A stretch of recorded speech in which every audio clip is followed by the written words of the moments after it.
बिस्मिल्लाहिर्रहमानिर्रहीम। अल्लाह के नाम से शुरू जो बड़ा मेहरबान नहायत रहम वाला है। अस्सलाम वालेकुम दोस्तों, यूट्यूब में खुश आमदीद नाज़रीन कराम। आज मेरी वीडियो का मौज़ू है गौस पाक का वाक़या। नाज़रीन, मेरी वीडियो को फुल वॉच ज़रूर कीजिएगा ताकि आपको मेरी वीडियो समझ में आ सके। चलें शुरू करते हैं।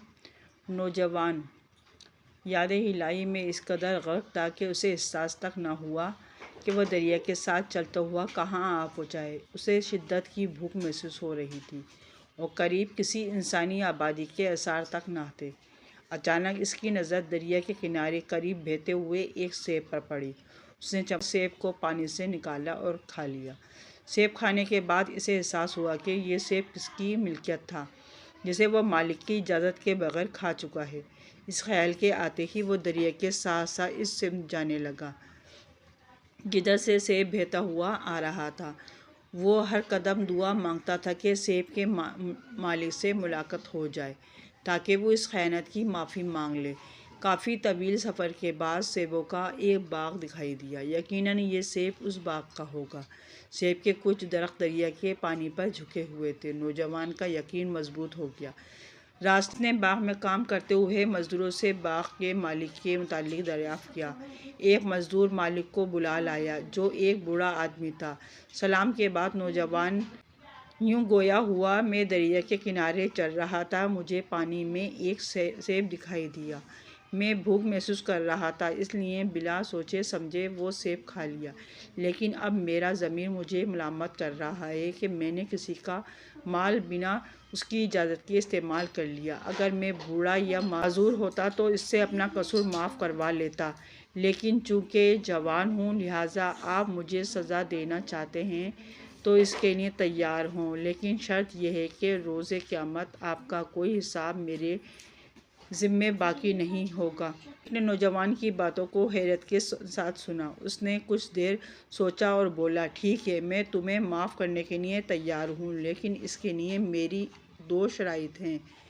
पहली तो ये कि तुम 1 माह तक मेरे बाग के दरख्तों को पानी दोगे, और दूसरी शर्त मैं तब बताऊँगा जब तुम पहली शर्त पूरी कर लोगे। अगर मंजूर है तो ठीक, वरना रोज़े क़यामत तुम मेरे कर्ज़दार होगे।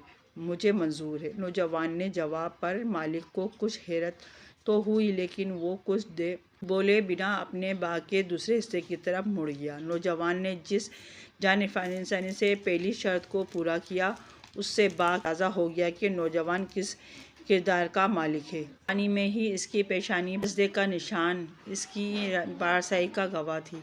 1 माह बाद वो नौजवान मालिक की दूसरी शर्त जानने के लिए बेकरार था। मालिक की दूसरी शर्त ने नौजवान को भी परेशान कर दिया। मालिक चाहता था कि नौजवान मालिक की इस बेटी से शादी कर ले जो अपाज, बदसूरत और बेनाई से महरूम थी।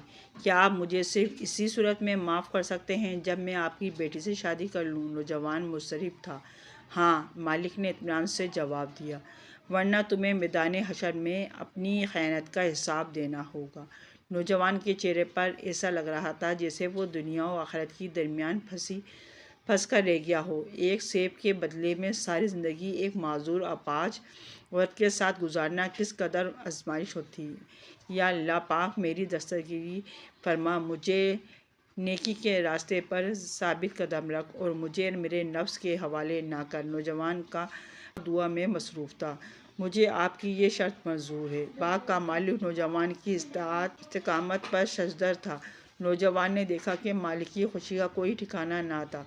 ज़ाहिर है एक बाप के लिए इससे बड़ी खुशी क्या हो सकती है कि इसकी बदसूरत, नाबीना और माजूर बेटी का मुस्तकबिल महफूज हो गया था। नौजवान भी खुश दिखाई दे रहा था कि चंद रोज़ ज़िंदगी का क्या है, जैसे तैसे गुजरी जाएगी, लेकिन आने जाने का सोचकर अगले दिन में शादी की तमाम रसूमात अंजाम दे दी। नौजवान ने जब पहली शर्त अपनी बीवी को देखा तो वो कुछ परेशान हो गया और उल्टे कदमों बाहर आ गया जहाँ इसका मौजूद था। मोहतरम, शायद अहले खाना से कोई गलती हो गई है। नौजवान ने घबराते हुए लहजे में बताया, मेरी बीवी आपकी दूसरी शर्त में बताती हूँ। लड़की के अलावा कोई और लड़की है। मालिक मुस्कुराया और एक शफीक बाप के लहजे में बोला, मेरे बेटे, मैंने तुमसे झूठ बोला था। मेरी बेटी बदसूरत है क्योंकि इसके चेहरे पर दुनियादारी का गाजा नहीं है, और ऐसी लड़कियां आजकल बदसूरत हैं ہی ہیں کھلاتی ہیں، اور نابینا ہے کیونکہ آج تک اس کی نگاہوں نے کسی نامحرم کو نہیں دیکھا، اور وہ اپاہج ہے کیونکہ اس کے پاؤں کبھی گناہ کی طرف نہیں گئے۔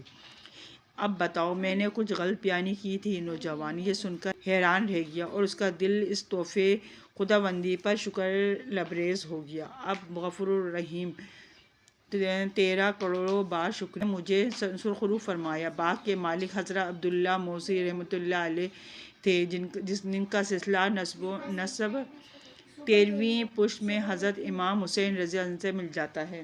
بیٹی کا نام فاطمہ، کنیت ام الخیر اور لقب ام الجبار تھا، جو اپنے وقت کی عابدہ و زاہدہ تھیں، اور جس نوجوان سے ان کی شادی ہوئی وہ اپنے عہد کے مشہور بزرگ حضرت سید ابو موسیٰ صالح رحمۃ اللہ تھے، جن کا سلسلہ نسب 12ویں بعثت میں حضرت امام حسین رضی اللہ عنہ سے ملتا تھا، اور ان میں ان کی عالمی مرتبت والدین کی روشن نشانی تھی۔ حضرت سید عبد القادر جیلانی رحمۃ اللہ علیہ کی ولادت 470 ہجری میں ایران کے ایک قدیم قصبے جیلانی میں ہوئی تھی۔ آپ یکم رمضان المبارک کو اس دنیا میں تشریف لائے۔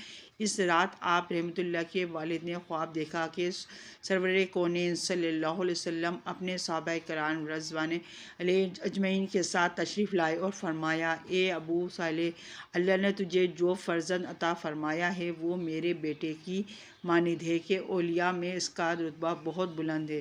معتبر و منور و خین نے لکھا ہے کہ آپ رحمۃ اللہ کی پیدائش کی رات ایک عجیب واقعہ پیش آیا۔ اس رات جیلان میں جتنے بچے پیدا ہوئے وہ سب لڑکے تھے، اور وہ سب کے سب جوان ہو کر ولی اللہ ہوئے۔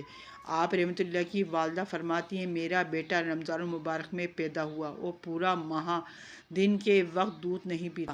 دوسرے سال بادل کی وجہ سے رمضان کا چاند نظر نہ آیا۔ لوگ آپ رحمۃ اللہ کی والدہ سے پوچھنے آئے تو انہوں نے فرمایا، آج روزہ ہے۔ لوگوں نے پوچھا، کیا آپ نے چاند دیکھا ہے؟